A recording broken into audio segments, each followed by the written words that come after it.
자, 안녕하십니까. 하이퍼립입니다.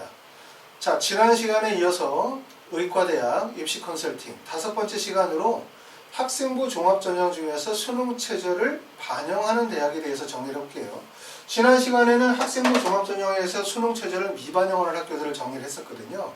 말씀드렸었던 것처럼 의대를 갈 때 중요한 게 몇 가지가 있다? 4가지가 있다. 그럼 4가지가 뭐냐면 첫 번째는 수능 최저 학력 기준, 두 번째는 학생부 교과 성적, 세 번째는 학생부의 비교과 활동, 그 다음에 네 번째로 중요한 부분들이 이제 학교 프로파일, 학교의 유형, 학교의 진학률, 학업 환경 이런 부분들이 중요한 평가 요소가 될 수 있다라고 말씀을 드렸는데 이번에 말씀드리는 것은 수능 최저가 있는 전형이에요. 그러면 수능 최저가 있는 것과 없는 것의 차이는 어떤 게 있냐면 수능 최저가 있는 대학이라는 것은 결국은 수능 최저를 미충족하는 학생들의 비율이 높게 벌어지거든요. 보통 대학마다 차이가 있긴 하지만 일반적으로 학생부 종합전형에서 수능 최저의 충족 비율이 한 25%에서 35% 정도로 보시면 돼요. 그러면 결과적으로 얘기하면 65에서 75%의 학생들이 수능 최저를 미충족한다는 얘기고, 결국은 수능 최저를 미충족하는 학생들이 생기게 되어지면 어떤 문제가 생기냐면 합격생들의 학생부 평균 점수의 편차가 벌어질 수밖에 없죠.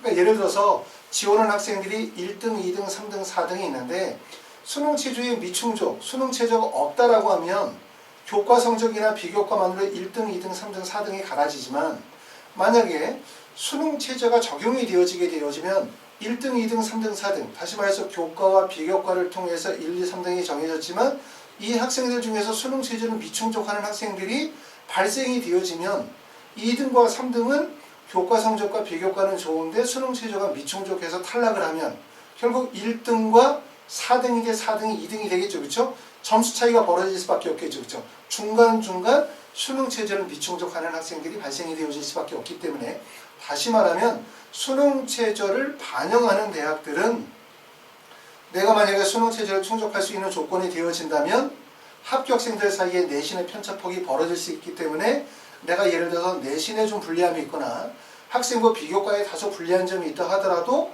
수능 최저의 충족 가능성이 높다고 한다면 수능 최저를 반영하는 대학의 합격 가능성이 높을 수밖에 없다는 거예요. 그렇죠? 반대로 예를 들어서 수능 최저의 충족 가능성이 낮다라고 한다면은 교과와 비교과 성적이 아무리 우수하다 하더라도 수능 최저 충족 가능성이 낮으면 수능 최저를 반영하는 학교에 원서 지원해봤자 아무 의미 없는 거죠. 그렇죠? 수능 최저 충족을 하지 못하면 면접의 기회조차 주어지지 않으니까. 그렇죠? 그렇기 때문에 내가 만약에 수능 최저의 충족 가능성이 낮은데 교과나 비교과나 학교 프로파일이 우수한 편이다라고 한다면 수능 최저를 미반영하는 학교에 원서를 쓰시면 되고, 그 다음에 반대로 내가 교과나 비교과의 활동의 우수성은 아주 우수한 것은 아니지만 수능 최저에 강점이 많이 있다라고 한다면 학생부 종합전형 중에서 수능 최저를 반영하는 대학에 원서를 쓰시는 게 유리할 수 있을 거예요. 자, 수능 최저를 반영하는 대학들이 전체적으로 대학들이 많다 보니까 이번 시간에 한꺼번에 다 정리할 수가 없고, 먼저 이거를 5부에서는 서울대, 카톨릭대, 울산대, 고려대, 아주대, 그 다음에 이화여대, 경북대, 연세대, 미래를 먼저 정리할 거고요. 그 다음에 이거 강의가 끝나고 난 다음에 6부로 넘어가서는 나머지 대학들을 다시 한번 정리하도록 그렇게 하겠습니다.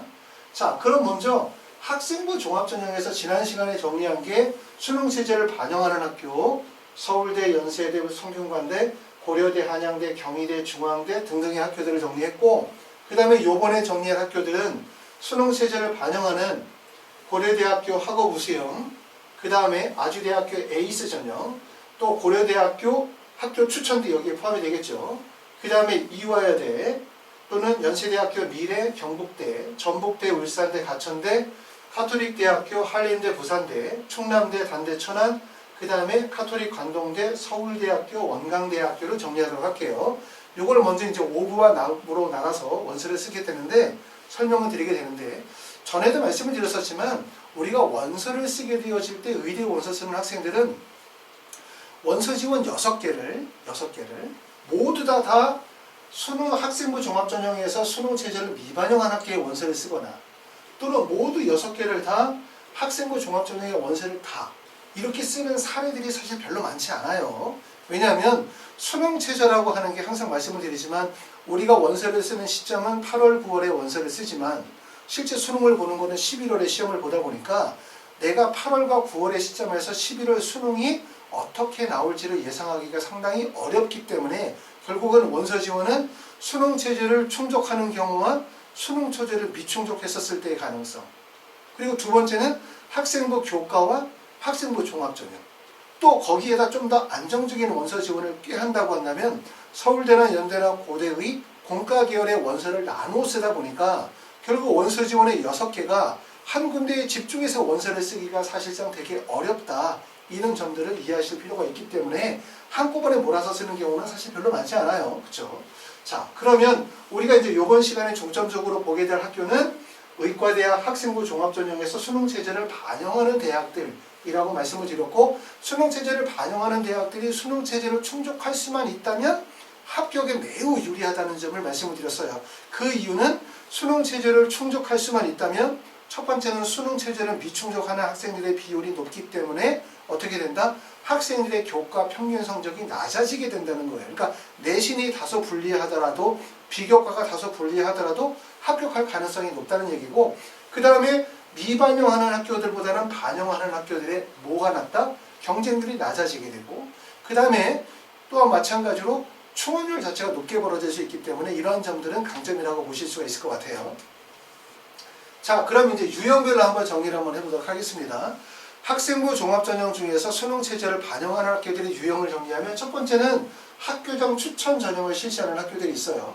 그 대표적인 학교가 서울대, 카톨릭대, 고려대학교 학교 추천, 이 세 개의 대학이 있는데 아시는 것처럼 이것은 학생부 종합전형이라 하더라도 학교장 추천을 전형하는 서울대학교 지역균형 전형이나 그 다음에 카톨릭대학교 학교장 추천이나 고려대 학교 추천은 사실상 일반계 고등학교 학생들에게 더 유리한 학교라고 볼 수 있죠. 그러니까 이러한 서울대, 카톨릭대, 고려대학교가 어찌 보면 울산대, 한림대, 카톨릭, 관동대 이런 학교들보다 사실 합격이 더 쉬워요. 왜 어떻게 하면 쉽냐면 내가 만약에 수능체제를 충족할 수 있고 학교장의 추천을 받을 수만 있다면, 왜냐하면 이런 대학들은 그만큼 경쟁률이 낮아질 수밖에 없기 때문에, 그쵸? 그렇기 때문에 요거는 일반계 고등학교 학생들에게 유리하다고 볼 수 있습니다. 두 번째는 서류 100% 전형을 실시하는 학교들은 부산대하고 그 다음에 이화여대 두 개 학교가 있어요. 서류 100%를 실시한다는 얘기는 면접을 실시하지 않는다는 얘기고, 전년도까지 단국대학교 천안 같은 경우는 DKU 인재 전형에서 면접 없이 서류 100%를 선발했는데 올해부터는 면접을 실시합니다. 그래서 서류 100% 대학은 이화여대, 부산대 두 개 학교만 있고, 자, 면접의 유형이 MMI 면접을 진행하는 학교들이 있어요. MMI 면접을 진행하는 학교는 울산대나 한림대, 카톨릭, 관동대 세 개 정도 학교인데, MMI 면접은 여러분이 다 아시는 것처럼 다중 미니 면접이죠.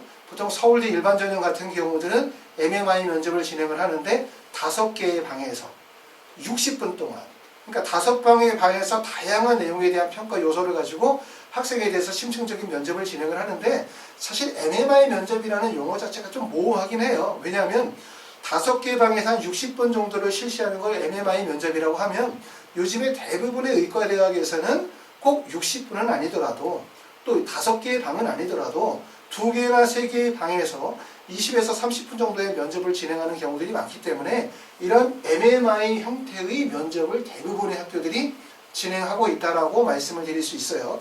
근데 MMI 면접이라 해서 꼭 무조건 어려운 건 아니거든요. MMI는 일반적으로 봤었을 때 지성 면접은 아니거든요. 지성 면접이라고 하면 수학이나 과학에 대한 교과의 내용을 직접적으로 평가하는 그런 면접은 아니기 때문에 한편으로 더 쉬울 수도 있고, 반대로 예를 들어서 고려대학교 같은 경우들은 제시문 기반 면접들을 진행을 하면 그 제시문의 내용이 직접적으로 수학이나 과학 국과에 대한 내용을 평가하는 건 아니지만 학생의 전반적인 학업 능력을 평가하는 거기 때문에 또 어떻게 보면 상대적으로 더 어려울 수도 있어요. 또 반대로 면접을 만약에 10분 정도 진행한다 라고 하면 또 그게 그렇게 쉬운 건 아니죠. 면접은 쉬워도 어렵고 어려워도 어려운 거예요. 그렇지 맞죠? 왜냐하면 면접 시간이 짧으면 내가 들어가자마자 짧은 면접 시간 동안에 첫 번째 질문, 두 번째 질문에 대해서 바로 적절하게 발언을 해야 되는데 면접 시간이 짧으면 초반에 좀 스텝이 엉키면 뒤로 가면서 수습이 어려워질 수 있죠. 그렇죠? 그렇기 때문에 면접이 꼭 MMI 면접이라고 해서 꼭 어려운 것은 아니다. MMI 면접은 지성 면접이 아니기 때문에 학생의 직접적인 학업 능력을 평가하는 면접은 아니고, 또 반대로 다른 학교들처럼 고려대를 예를 든 것처럼 제시문 기반의 면접과 학생부 제출서류 면접을 같이 진행하는 경우, 그것도 어떻게 보면 심적으로 큰 부담이 될 수도 있거든요. 또 면접 시간이 짧다? 이런 것도 어떻게 보면 짧은 기간 동안에 본인이 긴장하지 않고 효과적으로 제출서류를 기반해서 답변을 해야 되기 때문에 그것도 어렵죠. 그러니까 면접은 형태는 조금씩 다 다르다 하더라도 어떤 면접이든 간에 다 어렵기는 마찬가지로 볼 수 있겠죠. 그렇죠? 그렇기 때문에 나중에 여러분이 이제 1단계를 합격하고 난 다음에 면접을 중실할 때 충실하게 준비하셔야 될 것 같고, 가끔 부모님들이 이제 면접을 언제쯤 준비하는 게 좋냐 이렇게 말씀을 하세요. 면접이 예를 들어서 내가 수능 최저가 없는 대학들만 원서를 쓴다라고 한다면 뭐 일찍 준비해서 아무런 문제될 게 없겠죠. 근데 만약에 내가 수능 최저를 반영하는 학교에 원서를 쓰게 되어진다면 사실은 면접을 일찍 준비할 만한 시간적인 여유가 없어요. 왜냐하면 수능 최저를 미충족하면 면접 준비 아무리 열심히 해봤자 사실 아무런 의미가 없잖아요. 그렇죠? 그러니까 먼저 중요한 건 수능 체제를 충족하고 난 다음에 면접 준비를 할 수밖에 없는 여건입니다. 미리 하면 좋지만 사실은 수능 체제가 워낙 부담이 되다 보니까 미리 일찍 준비하시긴 좀 어려우실 것 같고, 저희 하이프리뷰에서는 대부분 면접을 준비하는 시기가 수시 원서 접수하시고 난 다음에 그 이후에 면접을 대부분 진행하게 되고, 예약도 보통 한 9월 정도 수시 원서 접수하는 그 시기에 예약을 받도록 그렇게 합니다. 자, 면접을 수능 전에 실시하는 학교가 있고 수능 이후에 보는 학교들이 있어요.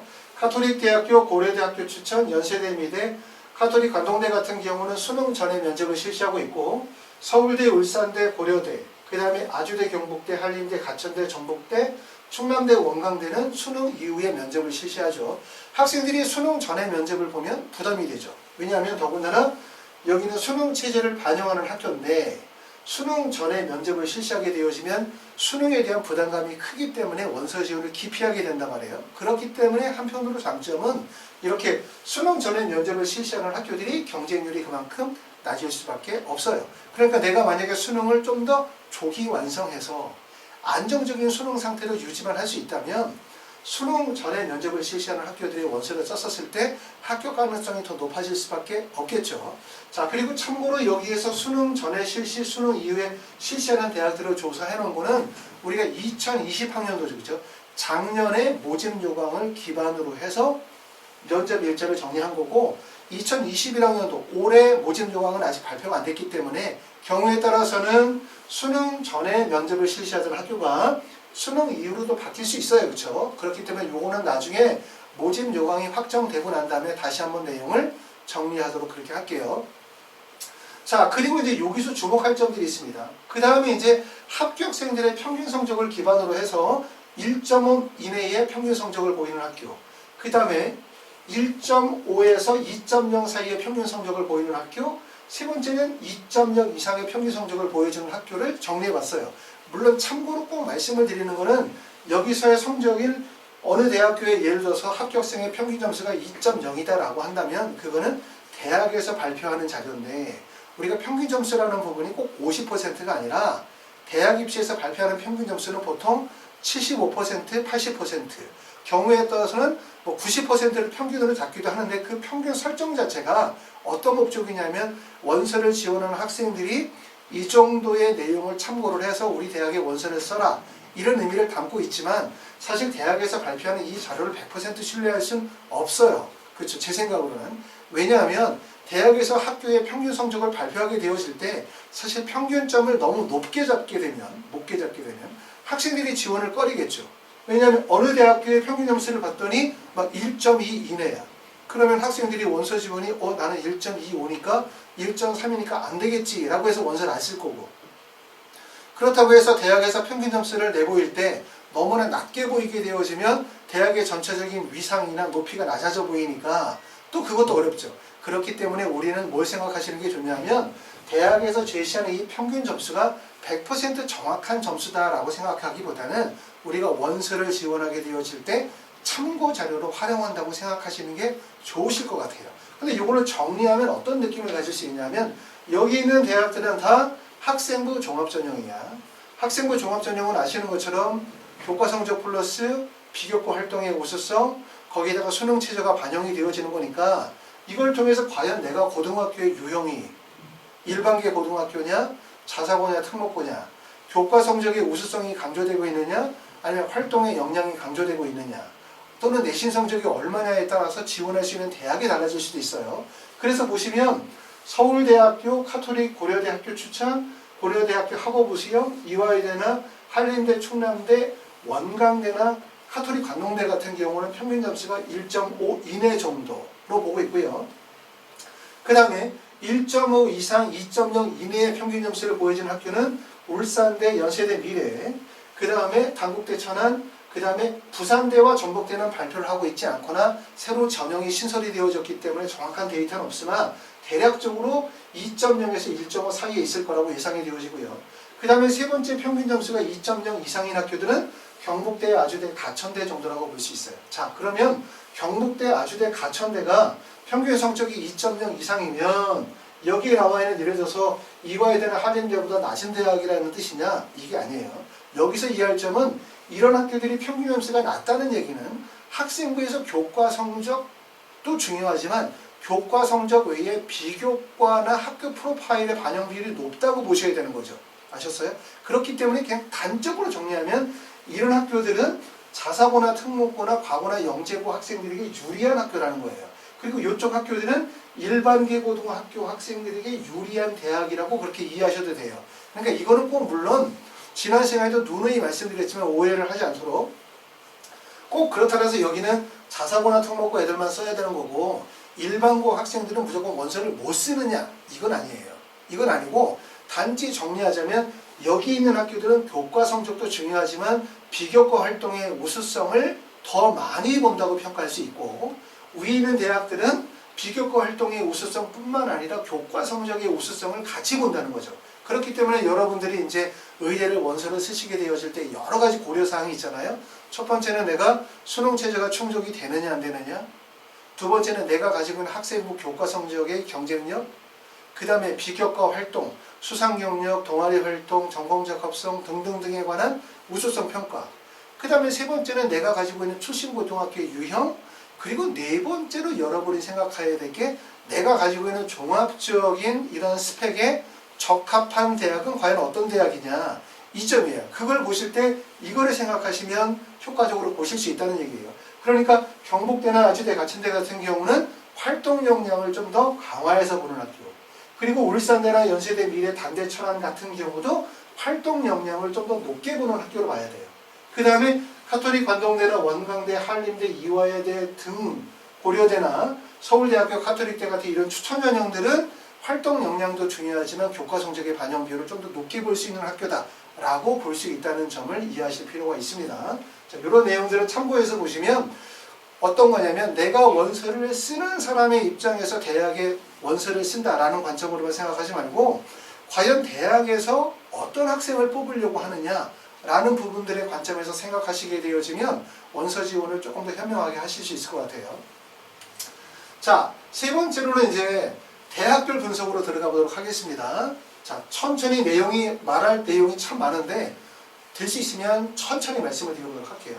먼저 이번 시간에는 서울대, 카톨릭대학교, 울산대학교 세 개를 정리를 해요. 먼저 자, 달라지는 점을 보면 서울대학교는 학생부 종합 지역균형 전형에서 전년도에 30명에서 37명으로 인원이 7명 늘었고 일반 전형은 75명에서 68명으로 되려 인원이 7명이 줄었어요.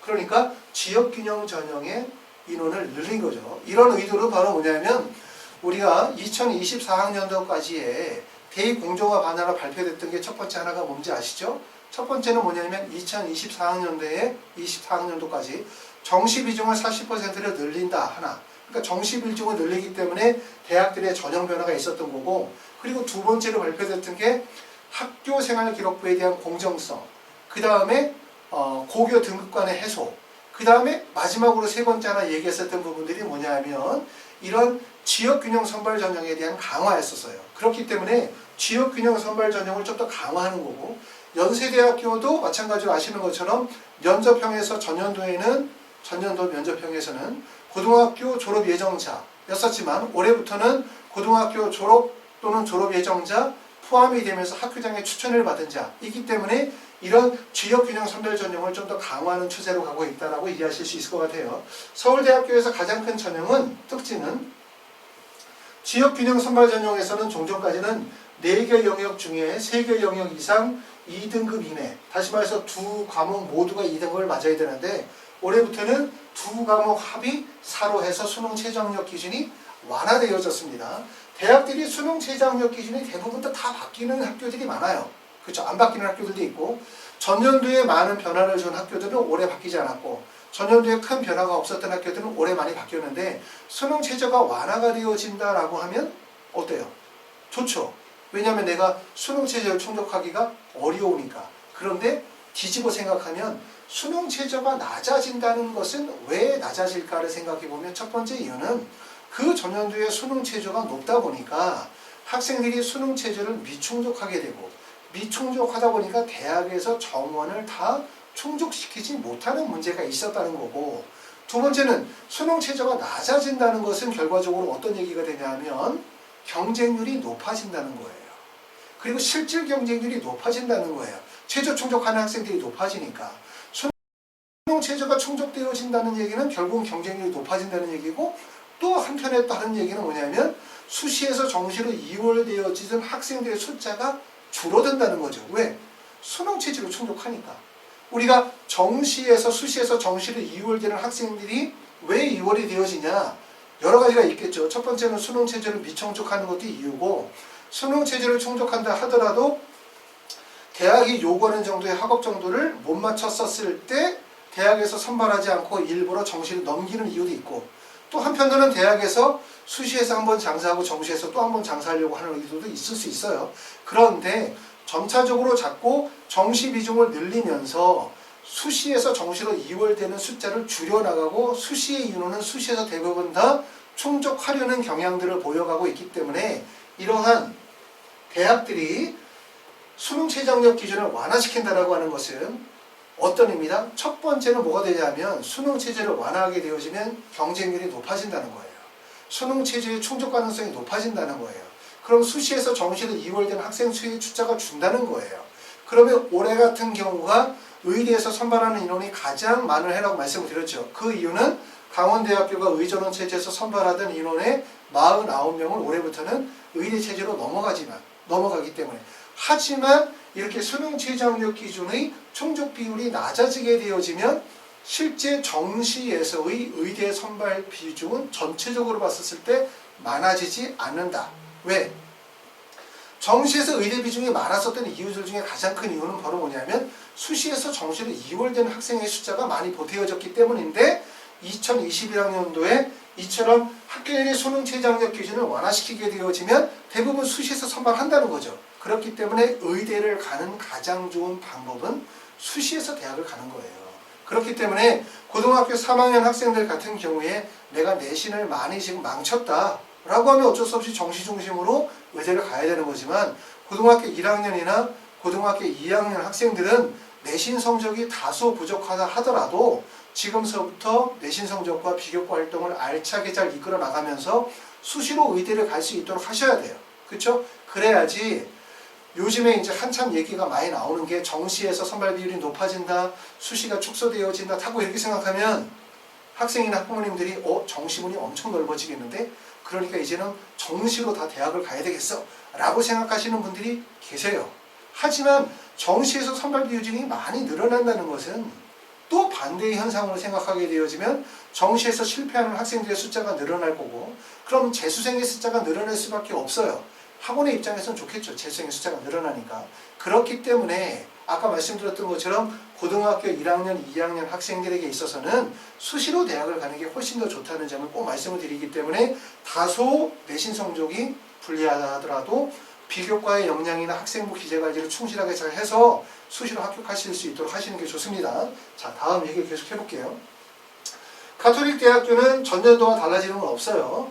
그래서 학생부 종합전형 학교장 추천 전형에서 40명 선발하고 그 다음에 카톨릭 지도자 추천해서 2명, 논술 전형에서 21명을 선발합니다. 울산대학교는 모집인원에서는 별 차이 없죠. 전년도에 학생부 교과에서 40명, 학생부 종합 면접에서 14명, 지역인재 전형에서 4명, 논술에서 12명 선발했고, 달라지는 점은 학생부 종합 전형에서 수능 최저 학력 기준이 바뀌었어요. 그러니까 지금 보면 4개 영역 합 5등급, 과탐 2과목에다가 절사였었는데 올해부터는 3개 영역 등급 합이 3, 과탐 2과목 평균 절사. 생각해보면 3개 영역 합 3등급이 더 수능 최저가 낮은 거야? 아니면 3개 영역 합 5등급이 수능 최저가 낮은 거야? 라고 생각해보면 잘 판단이 안 되실 수도 있어요. 그렇죠? 왜냐하면 내 공부 상태에 따라 다르겠죠. 그렇죠? 어떤 학생들은 3개 영역 합 3이 쉬울 수도 있고 어떤 학생들은 4개 영역 합 5가 더 쉬울 수도 있다고 생각하는 사람들이 있는데 전체적으로 수능 최저 학력 기준이 완화되는 추세로 가고 있어요. 모든 학교들의 수능 최저의 변화는 수능 최저를 완화시킨다. 그렇죠? 완화시키고 수시에서 학생들을 선발한다. 이런 쪽으로 방향으로 가고 있기 때문에 이거가 더 높냐 낮으냐를 따져볼 필요 없습니다. 수능 최저의 변화는 결과적으로 수능 최저를 완화시키고 지원한 학생들을 수시에서 대부분 선발하기 위한 목적이다. 이렇게 보시면 될 것 같아요. 자, 서울대학교를 지금 정리해서 보시면 서울대학교 지규는 지금 보면 전형 방법이 그냥 일괄 합산 방식이죠. 아시는 것처럼 서류평가 70%의 면접 30%의 일괄 합산 방식이고 면접은 11월 30일 수능 이후에 보니까 가장 면접이 부담이 되는 건 카톨릭 대학교는 10월 20일이기 때문에 수능 전에 면접을 보고 2개 학교는 면접을 다 수능 이후에 봐요. 서울대, 카톨릭대, 울산대 중에서 가장 면접의 비중이 큰 학교는 울산대학교가 가장 크죠. 왜냐하면 울산대학교가 지금 보시는 것처럼 면접 비중이 50%이고 MMI 면접으로 면접 시간도 가장 길어요. 카톨릭 대학교는 면접이 다단계 전형으로서 면접 30% 반영하고 있고 그 다음에 서울대학교는 그냥 일괄 합산 방식으로 진행하기 때문에 면접 비중은 울산대, 카톨릭대, 서울대 순서로 면접 비중이 크다고 볼 수 있고 그 다음에 이제 합격생들의 성적 편차를 보게 되어지면 서울대는 30명 모집 인원에 지원 인원이 147명으로 경쟁률은 4.90대 1이고 평균 등급은 1.09에서 최저가 1.39입니다. 1.30. 여기에 나와 있는 모집 인원, 지원 인원 등급 컷은 2019 학년도 자료예요. 왜냐하면 2020 학년도에 대한 입시 결과가 아직 공지가 안 돼 있기 때문에 여기 나와 있는 모집 인원, 지원 인원 등급 컷 충원율은 2019의 내용이고 그 다음에 여기 나와 있는 수능 최저 학력 기준에 대한 부분들은 2021학년도 그 다음에 면접 일자는 2020학년도 모집 요강을 바탕으로 삼았고요. 그 다음에 위에 나와 있는 내용은 다 2021학년도의 내용이 있습니다. 그러니까 이 내용에는 2021, 2019 학년도 내용을 가지고서 내용을 정리를 같이 했습니다. 자, 그 다음에 카톨릭 대학교는 보면 40명 모집 인원의 경쟁률은 10.33대 1. 평균 성적이 1.09에서 최저가 1.25 정도 되어져요. 되고 그 다음에 울산대는 10명 모집하는데 210명이 지원해서 21.00대 1이고요. 평균 성적이 1.7, 최저가 2.8 정도의 내신 성적을 보여주고 있습니다. 자, 보시는 것들처럼 실제 울산대학교가 면접의 비중이 가장 크고 그리고 울산대학교가 실제 합격생들의 성적 편차폭은 제일 크게 벌어지죠. 두 개 카톨릭 대학교와 서울대학교 두 개 중에서 어느 학교가 좀 더 내신 반영 비율이 좀 높냐라고 보면 일반적으로 합격생들을 보면 카톨릭 대학교가 내신이 조금 더 높다고 볼 수 있어요. 그러니까 서울대학교는 학생이 가지고 있는 내신이나 교과 성적이나 비교과 활동의 우수성도 되게 중요하지만 그 외에 학생이 가지고 있는 의학적인 적합성이라든가 인적성이라든가 창의성이나 자기주도성과 같은 기타 요소들을 조금 더 많이 평가할 수 있다. 이렇게 보실 수 있을 것 같습니다. 자, 울산대학교는 지금 보면 평균 성적이 1.7에 최저가 2.8 정도 되어지면 이 평균과 최저점의 점수 편차폭이 크게 벌어지기 때문에 여기서 의미하는 것은 뭐냐면 울산대학교가 보통 학생부 교과 말고도 비교과나 학교 프로파일의 반영 비율이 크다는 거예요. 그러니까 이런 걸 통해서 이해하실 수 있는 점은 이 학교가 일반계 고등학교 학교들보다는 자사고나 특목고의 학생들에게 조금 더 유리하다. 이렇게 말씀을 드릴 수 있는데 이렇게 뭐 자사고 특목고에 유리하다, 일반고에 유리하다 자꾸 이렇게 얘기하면 일반고 학부모님들은 막 화를 내세요.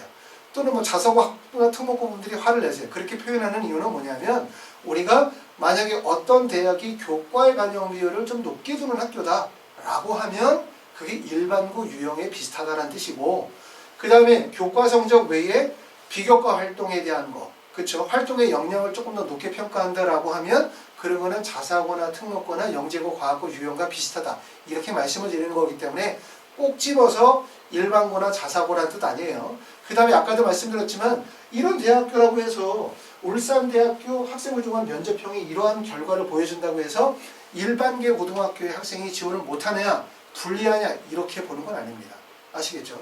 학교들마다 차이가 있거든요. 그러니까 이렇게 모집인원 10명 이렇게 딱 둔다고 해서 모든 학교에서 학생들을 선발하게 될 때 그 10명을 어떤 특정 고등학교, 특정 지역에서 대부분 다 선발하는 건 아니거든요. 대학들이 학생들을 선발하게 되어질 때 대부분 지역과 고등학교의 유형을 분산을 해서 원서를 뽑다 보니까 흔히 말해서 모집인원이 40명이다 라고 하면 그 안에서 어느 정도 일정 정도 고등학교 유형들이 나누어져 있다고도 이해하실 수 있어요. 아시겠죠? 자, 그렇기 때문에 그렇게 이해하시면 되고요. 다음으로 넘어가가지고는 고려대학교 아주대를 정리합니다. 고려대학교는 고려대 학업부 수형, 고려대 학교 추천, 아주대학교 에이스 전형을 정리하는데 아시는 것처럼 고려대학교는 올해 큰 변화가 있어요. 자, 전년도에 고려대는 학생부 종합 일반에서 33명, 그 다음에 학교 추천에서 16, 학교 추천 2에서 32, 그 다음에 특기자 전형에서 10명을 선발했는데 올해부터는 학생부 종합 일반 학업부 수형에서 34명을 뽑고 계열 적합성이라는 게 우리 신설이 된 거죠. 18명을 뽑고 학교 추천에서 32명을 선발하고 특기자 전형에서 선발하지 않아요. 자, 여기서는 지금 계열 적합성만 새로 신설된 전형이라고 볼 수는 없고 전형 자체가 다 바뀌고 모집인원이 바뀌었기 때문에 어찌 보면은 고려대학교는 전년도의 데이터가 의미가 없어졌다. 올해 새로운 지형이 짜졌다. 이렇게 이해하셔도 될 것 같고요. 따라서 학교 추천 전형도 전년도에서는 이렇게 1단계에서 학생부 교과 100에 2단계에서 면접 100%를 반영했다면 올해부터는 학생부 교과 60에 서류 20, 면접 20에 다단계 전형이 아니라 일괄 합산 방식으로 바뀌었습니다. 그리고 고려대학교는 일반 정원 학업 우수형과 학교 추천 간의 복수 지원이 불가능해요. 아주대학교는 이런 변동 없어요. 항상 아주대학교는 학생부 종합전형 AC에서 20명 뽑고 논술전형에서 20명을 선발하게 됩니다. 10명을 선발합니다.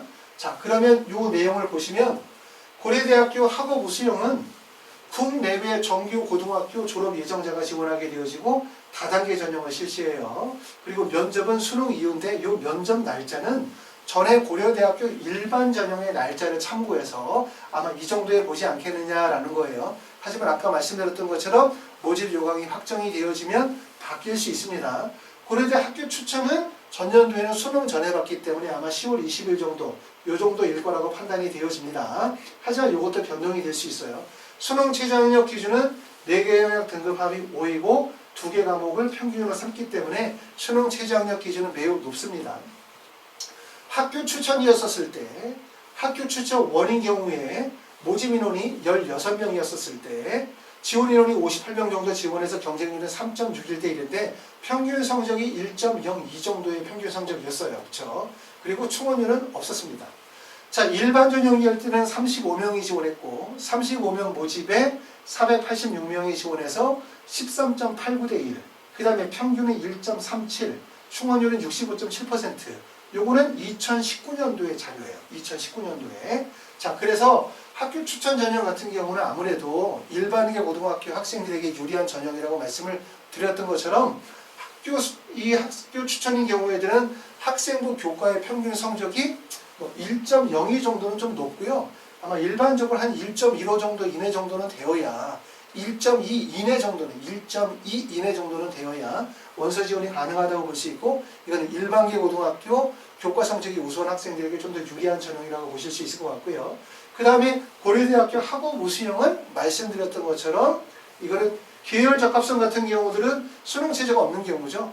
두 개가 계열 적합성과 학업 우수성은 거의 평가 방식에서는 유사한데 단 차이점이 있다면 얘는 수능 체제가 없고 얘는 수능 체제가 있고 그러다 보니까 수능 체제의 평균 점수의 점사폭이 좀 크게 벌어지는 거예요. 평균이 1.37 정도 되어지니까 최저 점수는 한 1.8 정도? 이 정도 되지 않을까라는 예상을 합니다. 자, 아주대학교 에이스 전형은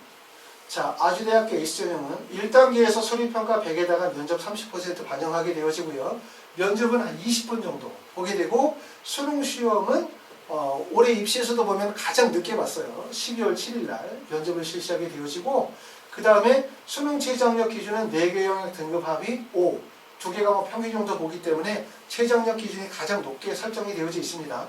모집 인원은 20명, 지원 원인은 535명이에요. 경쟁률이 26.75대 1이고 2019년도의 평균 점수가 2.34, 그 다음에 최저가 4.13이었고 2018년도의 평균 성적은 2.07에 최저가 3.52 정도. 그 다음에 수능 총원율 같은 경우는 보통 40% 정도의 총원율을 보여줬습니다. 자, 아주대 같은 경우는 지금 보시는 것처럼 내신 성적의 편공과 그 다음에 최저자의 점수 차이의 편차를 보게 되어지면 아까도 말씀드렸었던 것처럼 교과 성적은 다소 부족하더라도 활동의 우수성이나 역량이 뛰어난 학생, 그 다음에 학교 프로파일이 우수한 학생들에게 조금 더 유리한 전형으로 보기 때문에 이런 거는 자사고나 특목고 학생들에게 좀 더 유리한 전형이라고 볼 수 있어요. 하지만 그렇다고 해서 내가 특목고를 다니고 있는데 내신 성적이 만약에 2.7이다. 그렇다고 해서 이 점수대로 늘어가고 있기 때문에 난 합격 가능성이 있다. 이렇게 생각하실 거는 아니라고 말씀을 드렸죠. 왜냐하면 특히 일반계 고등학교를 제외한 자사고나 특목고나 과학고나 영재고 학생들의 경쟁자는 결국은 동일 계열 학생, 그 다음에 같은 고등학교 출신자들끼리의 경쟁이 실제 경쟁률이거든요. 그렇기 때문에 동일 계열이나 동일 학교 내에서의 경쟁에서 이기시는 게 되게 중요하고 내신 성적이 여기에 들어간다 하더라도 학생부 비교과 활동의 역량이 부족하게 되어지면 내신 성적의 범위에 들어간다 하더라도 부격화 가능성이 높죠. 그렇기 때문에 이거는 그냥 참고 자료로만 삼으라는 거예요. 이 정도의 내신 성적이 되어진다라고 하더라. 그렇기 때문에 내가 일반계 고등학교에서 내신 성적이 우수한 학생이라면 학교장 추천인 거고, 그 다음에 두 번째는 높은 수능 최저학력 기준을 충족할 수 있는데 거기에 더불어서 나는 내신 성적에 강점이 있다라고 한다면 고려대 학업 우수성이 되는 거고, 그 다음에 내신 성적은 다소 부족하지만 비교과 활동의 우수성이나 학교가 가지고 있는 학업적 우수성, 진학률이라든가 전체 학생들의 학업 우수성이 바탕이 되는 프로파일이 좀 높다고 한다면 아주대학교 에이스 전형의 원서를 쓰게 되어질 거예요. 그런데 이제 말씀드렸었던 것처럼 경쟁률에서 정말 커다란 차이가 있죠. 학교 추천은 2019년도 자료이긴 하지만 보통 3.63대 1, 그 다음에 학업 우수형은 13.89대 1, 그 다음에 아주대 에이스 전형은 26.75대 1이기 때문에 경쟁률이 매우 높고, 그리고 26.75대 1이라 하더라도 말씀을 드렸던 것처럼 보통 수능 체제의 충족 비율 자체가 25%에서 35%의 충족 비율을 보여주고 있기 때문에 이렇게 26.75대 1이라 하더라도 실질 경쟁률을 따지게 되어지면 한 4대 1 정도의 밖에 경쟁률이 안 나온다는 거예요. 그렇기 때문에 의대의 원서를 써서 우리가 합격할 때 가장 중요한 요소는 여러 가지 요소들도 다 중요하지만 첫 번째 제일 중요한 요소는 수능 체제의 충족 가능성이 매우 중요하다는 점을 꼭 알아두실 필요가 있습니다. 자, 다음으로는 이화여대, 경북대, 연세대학교 미래를 정리할게요. 자, 이화여대는 달라지는 점은 학생부 종합전형 미래인지에서 15명 선발하는 것은 바뀌지 않았고 가장 큰 특징은 논술 전형에서 선발하던 10명을 올해부터 선발하지 않아요.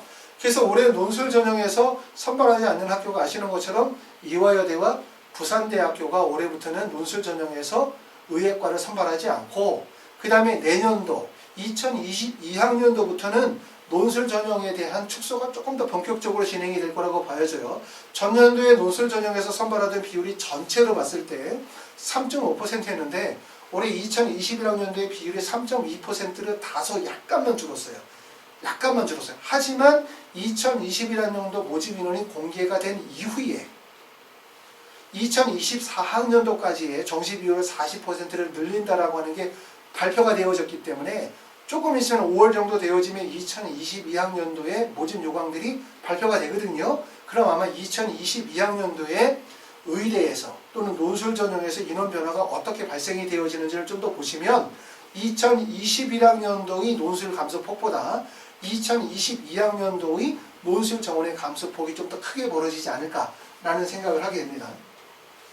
경북대학교는 학생부 고과 지역에서 10명 선발하고 학생부 종합 일반에서 15명, 그 다음에 학생부 종합 지역에서 30명, 논술에서 20명이기 때문에 경북대학교에서 가장 많은 선발 비율을 보여주는 것은 학생부 종합전형 지역균형 선발, 지역인재 전형이에요. 연세대학교 미래는 학생부 종합교과에서 15명이었는데 14명으로 인원을 줄였고 학교생활 우수자는 18명에서 19명으로 인원을 하나 늘렸습니다. 강원인재 전형은 14명 그대로 보고 논술 전형에서도 15명을 그대로 선발합니다. 달라지는 점은 학교생활 우수자와 강원인재 전형에서는 존존에는 서류 90에 면접 10%의 일괄 합산 방식이었어요. 그런데 올해부터는 1단계 서류 100%, 2단계에서 1단계 성적 80에 면접 20%를 반영하는 다단계 전형으로 바뀌었죠. 그렇죠? 면접의 비율이 다소 증가했다. 이렇게 보실 수 있을 것 같고, 논술은 논술 70%의 학생부 교과 20에 출석 복사 10% 반영하던 것이 올해부터는 논술 100% 전형으로 바뀌었다. 이렇게 생각하시면 될 것 같습니다. 논술 100%로 바뀌었으니까 이렇게 생각하시면 안 돼요. 논술 100%니까 수능 최저만 충족이 되어지면 논술로 대학 간다. 이렇게 생각하시면 꼭 안 되실 것 같아요.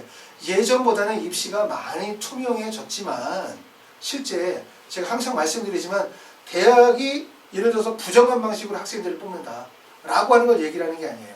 우리는 학생들이나 학부모 입장에서 생각을 해보면 사실 이런 전형 방식들은 우리가 믿을 수가 없거든요. 왜냐하면 대학에서 수능 최저 학력 기준과 논술 성적을 통해서 합격제를 나게 되는데 실제 내가 논술을 몇 점을 맞았는지 알 수 없잖아요. 만약에 대학에서 지원자들이 지원한 학생이 100명 그리고 만약에 뽑는 학생이 10명인데 그 학생들에 대해 합격생에 대해서 논술 성적을 다 100% 공개한다면 우리가 이해할 수 있죠. 왜 떨어지고 왜 붙었는지.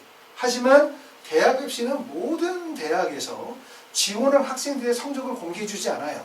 그렇기 때문에 우리 나름대로의 방식을 생각을 해야 되고 대학은 항상 어떻게 합니까? 대학에서 학생들을 뽑는 목적은 두 가지가 있잖아요. 첫 번째는 우수한 학생을 뽑기 위한 것이 하나의 입시 요강의 핵심이고 두 번째는 많은 학생들이 원서를 지원하게 해야죠. 왜냐하면 많은 학생들이 원서를 지원해야 돈을 버는 게 아니라 많은 학생들이 원서를 지원해야 그 안에서 많은 학생들을 평가하면서 우수한 학생들을 선발할 수 있기 때문에 그러기 위해서는 문을 크게 열어야 돼요.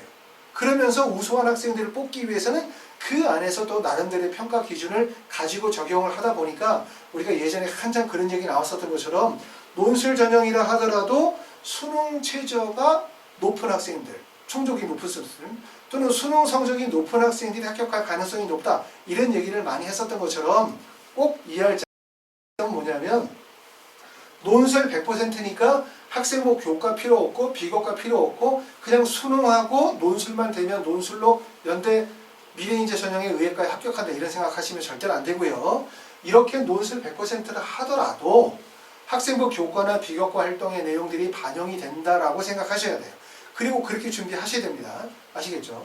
자, 그럼 달라지는 점들에 보면은 이화여대 같은 경우는 미래인재 전형으로 경북대학교하고 연세대학교하고 다른 점들은 결국 서류 100% 전형이기 때문에 면접을 실시하지 않아요. 모집 인원 10명에 지원자가 243명, 경쟁률은 24.0대 1이겠죠. 아무래도 학생들이 면접을 진행하지 않다 보니까 지원하는데 조금 더 유리할 수 있겠죠. 왜냐하면 면접을 본다, 그럼 면접에 대해 불리한 사람들이 있잖아요. 그렇죠? 면접에 보면은 학생들 중에서는 면접에 적합한 학생들이 있죠. 면접형 학생. 또 어떤 학생들은 면접을 보는 것에 대해서 커다란 부담감을 가지고 있는 학생들도 많기 때문에 면접을 보지 않는다라고 하면 학생들이 조금 더 원서 지원이 적극적으로 이루어질 수 있게 되고 또한 면접을 보지 않게 되어지면 원서 지원을 하게 될 때 다른 학교하고 면접 일정이 겹치지 않죠. 대부분 수능 이후에 면접을 본다 하더라도 대부분의 학교의 면접 시험 일자가 토요일이나 일요일 쪽에 대부분 잡히다 보니까 면접 일자가 겹치는 경우들이 상당히 많아요. 그렇죠? 특히 이제 수능 끝나고 난 다음에 바로 보는 경북대 같은 경우도 11월 16일, 17일에 면접을 보는 학교들이 많고 이렇게 됐기 때문에 이화여대처럼 면접을 진행하지 않으면 첫 번째는 대학들끼리 면접 일정이 겹치지 않고 두 번째는 면접을 좀 꺼려하는 학생들 입장에서 볼 때는 지원이 용이하죠. 그렇기 때문에 경쟁률이 높아질 수밖에 없다라는 거예요. 이런 거는. 그리고 이제 이화여대 같은 경우는 등급 컷이 보통 1.5 정도로 볼 수 있습니다. 경북대는 자 수능 이후에 바로 시험을 보기 때문에 면접 대비가 사실상 불가능해요. 수능 최저 학력 기준은 4개 경영 등급 합이 5, 최저학력 기준은 높은 편이고 15명을 선발하게 되어질 때 260명이 지원했어요. 경쟁률은 17.33대 1이었는데 수능 최저학력 기준을 충족하는 학생들이 260명 중에서 48명만 충족을 했어요. 그래서 실제 경쟁률이 3.20대 1의 경쟁률을 보여주고 있고 학생들의 평균 성적은 2.10 정도 내신 성적, 그리고 이 안에서 충원자, 추가 합격자는 20명이죠. 15명 뽑는데 충원자가 20명이기 때문에 133%라는 거예요. 그러면 결과적으로 경쟁률은 더 많이 떨어진다는 거죠. 그러니까 이 경북대에서 발표한 이 2019학년도 입시 결과를 보시게 되어지면 결국 학생부 종합전형이라 하더라도 수능 체제의 충족 가능성이 얼마나 중요한지를 보여주는 거예요. 그렇죠? 15명을 선발하는데 260명이 지원해서 경쟁률이 17.33대 1이었어요. 그렇죠? 그런데 수능 최저학력 기준을 충족한 학생들의 비율이 인원이 48명. 그러다 보니까 실질 경쟁률이 3.20대 1이란 말이에요. 그리고 이 3.20대 1에 합격한 학생들의 학생부 교과의 평균 성적이 2.10. 그러면 평균 성적이 2.10이면 최저 점수는 내신 성적의 최저 점수는 대부분 3점대 중반 정도까지 벌어질 가능성이 높아요.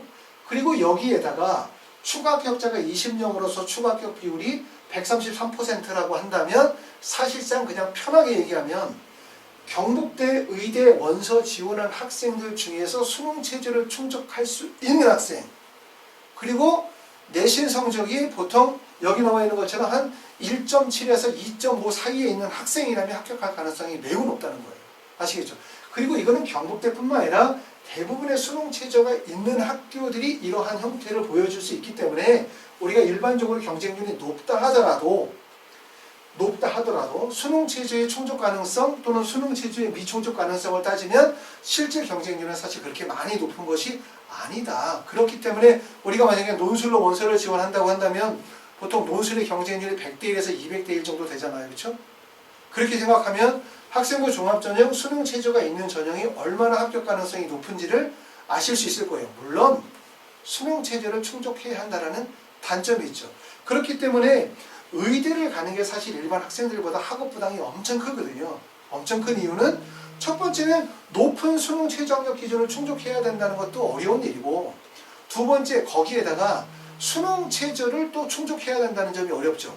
그러면서 학생부 비교과 활동에 대한 부분들을 같이 잡아나가야 되다 보니까 결국은 의대에 원서를 쓰시는 학생들이 그만큼 부담이 클 수밖에 없다. 이렇게 말씀을 드릴 수가 있습니다.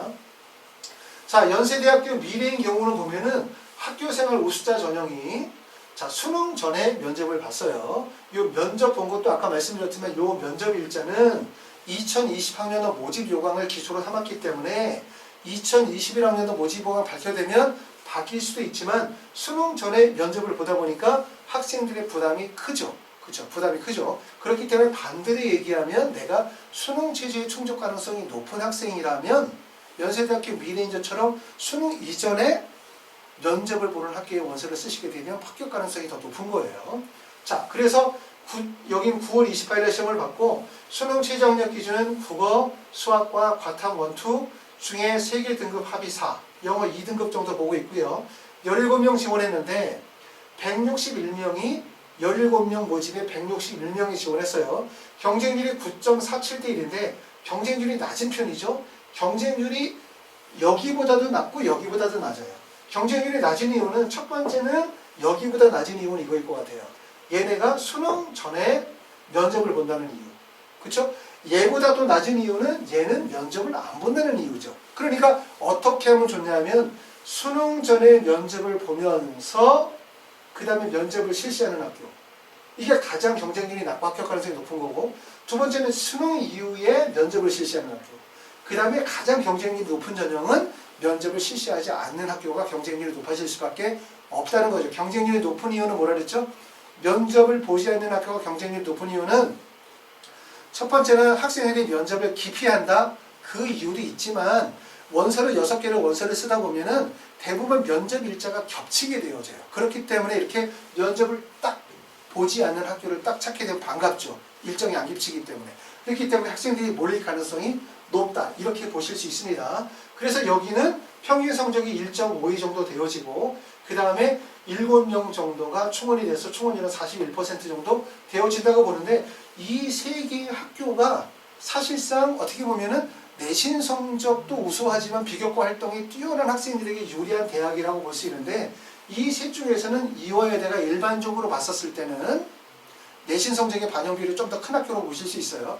이화여대는 면접이 없기 때문에 결국 서류만으로 본인의 우수성이 인정이 되는 경우죠. 서류라고 한다면 학생부에는 교과와 비교과 그리고 거기다가 플러스 내가 다니고 있는 고등학교의 프로파일이나 이런 우수성들 이런 부분들이 같이 반영이 된다고 말씀을 드릴 수 있을 것 같아요. 제가 얘기하는 부분들이 꼭 맞는 건 아닙니다. 저와 다른 생각을 가지고 계신 분들의 생각이 맞을 수도 있어요. 제가 말씀을 드리는 거는 저희 하이퍼 리뷰에서는 자기소개서 첨삭, 그 다음에 컨설팅, 면접의 강의, 그 다음에 정시나 수시에 대한 컨설팅 이런 것들이 쭉 진행이 되고 저희가 이제 학원이 생긴 지가 한 15년 정도 생겨서 이런 일들을 하고 있는데 많은 학생들을 실제 컨설팅을 하고 데이터를 추출하고 그걸 통해서 대학을 보내는 과정들을 쭉 진행을 하는 이런 실증적인 어떤 데이터를 바탕으로 해서 제 경험을 바탕으로 말씀을 드리기 때문에 여러분들이 생각하시는 거나 대학에서 입장에서 얘기하는 것과 다를 수가 있어요. 그렇죠? 제 얘기가 항상 맞다는 얘기는 아닙니다. 하지만 부모님들이 제 얘기를 통해서 이해하실 점은 여기 하이퍼 리뷰라고 하는 곳에서 많은 학생들의 데이터와 많은 실제의 사례들을 통해서 만들어지는 거기 때문에 우리가 일반적으로 대학에서 얘기하거나 일반적으로 선생님들이 얘기하는 것보다는 실제 사실적이고 직접적인 얘기에 대한 이야기라고 이해하시고 이해를 해주시면 좋을 것 같아요. 내 생각과 다르거나 아니면 대학에서 저렇게 얘기하지 않는데 라고 해서 꼭 틀렸다고 생각하실 필요는 없습니다. 입시는 어차피 바라보시는 사람의 관점에 따라서 다 다르거든요. 제가 보는 거는 경험의 관점에서 실제 오랫동안 학생들을 지도하면서 컨설팅을 진행을 하고 학생들을 보내본 학생의 입장에서 여러분들에게 이제 사실적인 얘기를 전달하고 있는 거예요. 자, 이렇게 보실 수 있을 것 같습니다. 자, 다음으로는 그래서 이제 지금 대학교는 여기 쭉 정리를 다 마쳤고요.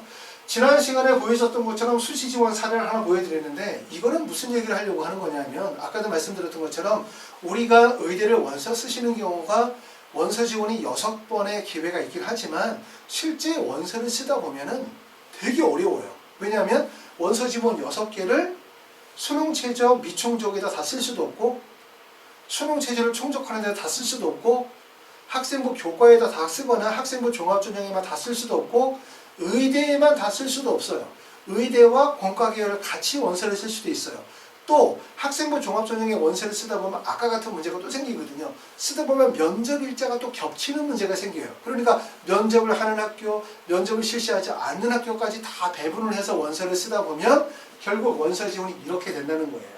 자, 그래서 이 얘기는 이 학생은 자사고고 내신 성적이 1.47 정도 되어지니까 교과 성적은 우수하지 않아요. 그런데 이 학생이 어디에 원서를 썼냐면 울산대, 한림대, 경희대, 중앙대에 원서를 썼죠. 이러다 보니까 수능 최저가 있는 학교 2개, 수능 최저가 없는 학교 2개.